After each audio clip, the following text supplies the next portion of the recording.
सभी साजिशें नाकाम होंगी। पंचायत चुनाव में कछाड़ में कांग्रेस को मिलेगा शानदार परिणाम।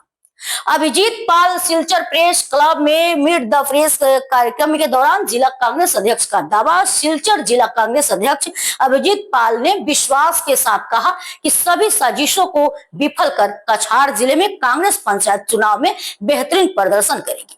वे सिलचर प्रेस क्लब में आयोजित मीट द प्रेस कार्यक्रम में पत्रकारों से संवाद कर रहे थे। उन्होंने कहा कि पंचायत स्तर पर कांग्रेस की मजबूत पकड़ है और ग्रामीण क्षेत्रों में भाजपा सरकार के प्रति जनता का विश्वास डगमगा गया है। इसी डर से राज्य सरकार ने 2 वर्षों तक पंचायत चुनाव को टालने की रणनीति अपनाई। उन्होंने दावा किया कि यह चुनाव भी कांग्रेस के दबाव में कराया जा रहा है, क्योंकि प्रदेश कांग्रेस अध्यक्ष भूपेंद्र कुमार बोरा ने इसे लेकर कानूनी कार्रवाई की चेतावनी दी थी। कार्यक्रम के दौरान श्री पाल ने यह भी बताया कि वे आगामी विधानसभा चुनाव में सिलचर सीट से चुनाव लड़ने की इच्छा पार्टी नेतृत्व को पहले ही अवगत करा चुके हैं। कार्यक्रम की शुरुआत में अभिजीत पाल को आज के अतिथि के रूप में सम्मानित किया गया और स्मृति चिन्ह भेंट किया गया।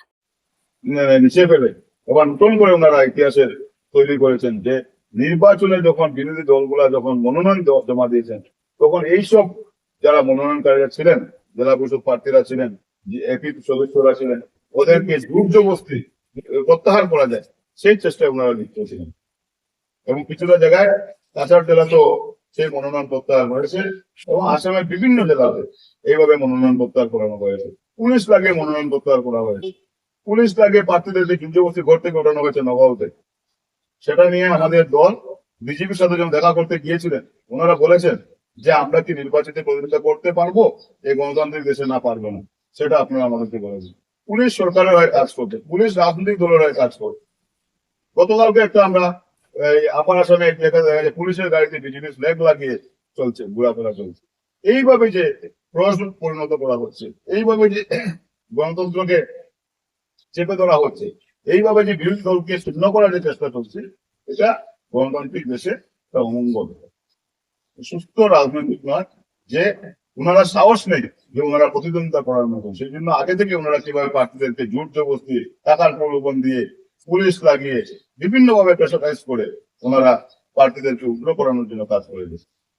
এই প্রতিকূল পরিস্থিতির মধ্যেও আমরা কংগ্রেস দল এখন প্রতিদ্বন্দ্বিতায় আছি এবং আমরা এখনো আশাবাদী যে এখনো যদি সুস্থভাবে যদি নির্বাচন হয় আমরা জেলা পরিষদ আসন কাছাড় জেলাতে লড়ব, আমরা একটি ভোট গঠন করবো।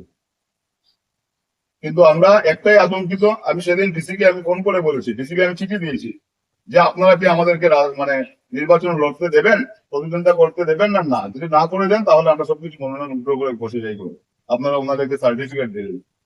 তখন ডিসি সাহেব আমাকে বলছেন যে আমি এসপি মহোদয়কে বলে দিচ্ছি আপনাদের যদি কোনো সিকিউরিটির প্রয়োজন আমরা সিকিউরিটি দেবো। আজকে এই পরিস্থিতির মধ্যে বিরোধী দলগুলো লড়াই করে যাচ্ছে, সেটা আমরা মনে হয় না ভারতবর্ষ স্বাধীন হওয়ার পর আজকে এই ধরনের দিন হতো আগে কোনদিন কেউ দেখেনি। ওনাদের মধ্যে একটা ভয় যে ওনাদেরকে জনগণ সুস্থ মানে ভাবে ভোট দিয়ে ওনাদেরকে জয় করবেন না। যদি ওনারা সুস্থ রাজনীতিতে বিশ্বাস করতেন তাহলে ওনারা নির্বাচনের প্রতিদ্বন্দ্বিতা করার সাহস থাকবে। আজকে এটা কোনো ক্রেডিট নয় যে আমরা 2টা জেলা পরিষদ আমরা জয়ী হয়ে গেছি। কিভাবে জয়ী হয়ে গেছেন? 2টা জেলা পরিষদের বিরোধী দলের প্রার্থীদেরকে জোর জবরদস্তি উগ্র করে আপনারা জয়ী সার্টিফিকেট নিয়েছেন, কিন্তু সেই জায়গার যারা ভোটাররা তাদেরকে আপনারা বঞ্চিত করেছেন ওনাদের ভোট দান থেকে, ওনাদের গণতান্ত্রিক অধিকার থেকে বঞ্চিত করা হচ্ছে। আজকে সাংবাদিক বন্ধুরা এখানে আছেন, সাংবাদিকরা আজকে যদি